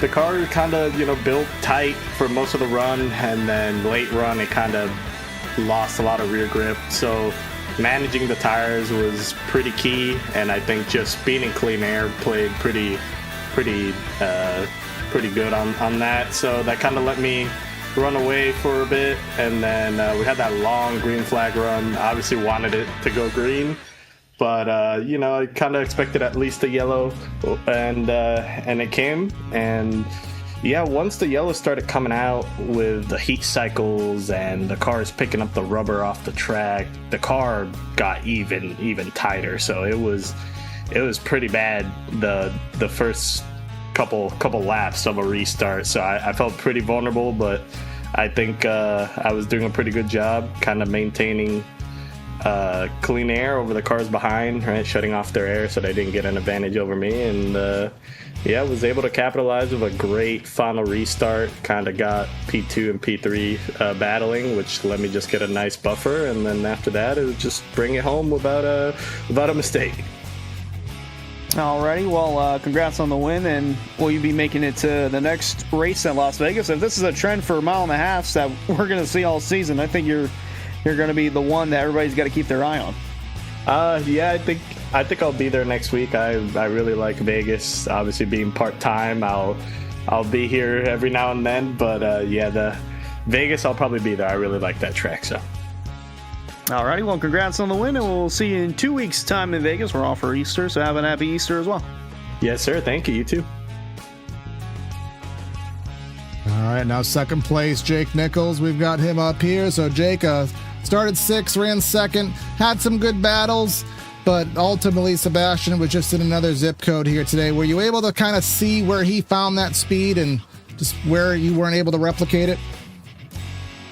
A little bit. I don't know. I just didn't feel too comfy here with how it drove tonight, but we were figuring it out. I think the strategy we were on in terms of pitting a little earlier was definitely the move. I didn't feel like it was really early. It was just earlier than what they ended up doing, but I don't think the guys like James and Brian would have got back to us in time to really make anything of it had the race stayed green. But we had a few chances at him there late on the few restarts. I wish the second to last one stayed green. We just got within 0.2 of them, and I do think if we get to his left rear, we have a shot. But then again, it's just a chance at that point. But the car was rolling really fast through the center, and if I could just get to his left rear once, I think we had a chance. But either way, the aftermarket coffee Chevrolet was fast, and we'll take a P2 for both weeks here. It's great points, and just trying to make the chase at the end of the day and rack up some team points early on. Yeah, absolutely. Point stays are important here in this new chase format. Just quick question on I know you talked about how the car was driving. Just compared to what we saw in the next gen and what we saw in the trucks, it seemed like that bottom was just kind of overpowerful. We saw guys running the top, but it didn't seem to have that thrust it had in prior weeks. Was that the setup, you think, or is something with this car specifically here at Miami? Probably a little bit of both. I love just going around ripping the Larson lane, but it kind of wasn't that good on Monday either. It was hit or miss. I don't know. I felt like what was fast wasn't what I was good at. Like, I'm just not good at that slider line turn one where you send it to the bottom and let it roll all the way to the wall. I tried it a few times, hit the wall. I'm pretty sure 3 out of the 4 times I tried it. But nothing crazy to hurt our car. But overall, we gave it a good shot, and as long as we get through these few weeks here, we should be a championship contender, and I think we'll be one anyways. But either way, everyone at Lucky Ducks Motorsports had a good race overall, and hopefully we just keep with the momentum and hopefully bring it to victory lane soon. Absolutely. Got a week off, and we'll set for Vegas, man. Any final shout-outs or words you want to give before we let you go? Yeah, everyone at Lucky Ducks Motorsports, Aftermark Coffee, No Kid Hungry, Stand Up to Cancer, Tiltify. We got a bunch of partners on our car, and great organizations that do great things for people, and hopefully we can bring them to victory lane a few times. I'm usually a little slow to start each season. I feel like it takes me a little bit to really start going, and then once we do, we find victory lane a few times. So it's nice to rack up some P2s, and hopefully soon, second place will turn into first place, and many of them. So we'll see, and hopefully we put on some more great races in the future. Absolutely, Jake. I'd rather be hot late than early. So if that's the trend, I think you'll be one to battle for. So we'll see you later. Thank you. And then to wrap up our podium, Hunter has Brian Mercurio for third place. Yeah, solid third place finish from you tonight, Brian. Had a pretty good run going, and take us through your thoughts on the restarts of the race, because I didn't even think we would have restarts to begin with. This race goes pretty clean and green for the most part, but it seemed like if you were on the outside lane, you were struggling to get going. And I mean, it's been like that all week. The outside lane just hasn't been going. So take me through your thoughts on how you had to process those restarts laying to going. Yeah, I mean, even on fresh tires, we were getting a lot of wheel spin, so once we had those late cautions, I knew it was going to be tough to get traction and get a good launch. Tires go through heat cycles, and there's all this stuff with picking up rubber now, so it's like there's a lot of things to consider, and we had a hot track here, so it was just tough for traction overall. I had that one bad restart when I was in second, and then I lost track position to Jake, and then was hoping maybe I could get it back on ensuing restarts once I shuffled back to third, but couldn't quite do it. It's real tough to make position. You could hold position pretty well, but it's tough to make up position when you're running on the bottom. So tough overall, but this is the kind of challenges here, especially coming over from racing the truck in the area last season. We're in the O'Reilly car with a little more power under the hood. Well, coming in 2 weeks' time, we'll be going to Las Vegas. Is this accurate depiction of what we could see? A possible win here and another chance to return to the podium. It seems like mile and a halfs are a pretty good track for you. Yeah, I've been learning a lot about here, about the B car, ever since it got updated with the new build. We got a bunch of new aero stuff going on, so Vegas is going to be, I think, definitely a little more chaotic. The draft's quite a bit stronger in this car now, so we're all going to be close to each other, fighting for dirty air, trying to get as much clean air on the nose as you can, and Vegas you can move around a lot too, so I'm expecting that to be a pretty good race. Homestead's usually one of the if you want to call it kind of the litmus test for a lot of guys' pace, one of the toughest tracks on the service, so running well here is always a good confidence booster, and unfortunately Vegas hasn't really been too kind to me, either if I race officials or through eNASCAR or league races or anything, so hoping for a little more luck when we go there in 2 weeks. Well, that top 3 finish was going to put you inside the top 10 in the point standings. We'll see you in 2 weeks' time. Congrats on the third place, Brad. If you guys don't mind, just real quick, I want to give a few shouts. Thank you to you guys, everybody at PTRTV for putting on the broadcast. All the guys at Area, who run behind the scenes, all the admins. Appreciate them kicking off the new season for 2026 here. Had a bunch of fun racing for the first time last year, so glad to be back for 2026 here. Everybody who supports us and all our partners at Coast to Coast Racing, What's on Tap, Chinchor Electric, Danis Utilities, Moras.live, Far Filaments, Paul Fod Racing, ShopPrestonPartis.com, Sebeka Bail Bonds, Outlaw Light, and Lockdown.